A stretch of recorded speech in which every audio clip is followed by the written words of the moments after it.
Всем привет! Меня зовут Эльнура. Today we are talking about two important verbs, есть and pить, which are irregular. Есть it's to eat, pить it's to drink.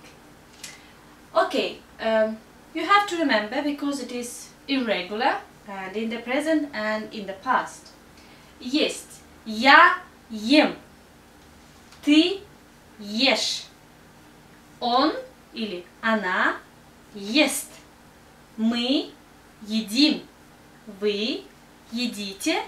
И они едят. Я ем. Ты ешь. Он, она ест. Мы едим.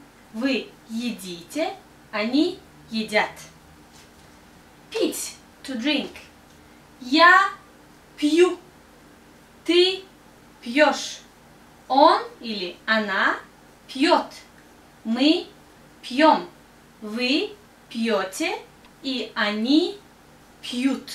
Да, we have мягкий знак in here. Soft sign. Пью, пьешь, пьет, пьем, пьете и пьют.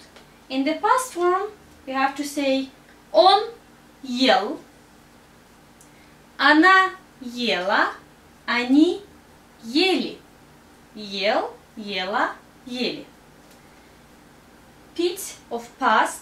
Он пил. Она пила. Они пили. It is a past form, yeah? Okay, for example. Я ем курицу и салат. Also, you have to remember that after есть and пить, we have to say accusative. If it's a feminine, we have to change and put U ending. If it's a masculine or neutral, you don't change. Я ем курицу. Курица – это она. Курицу. И салат. Салат – это он. Я пью сок. И воду.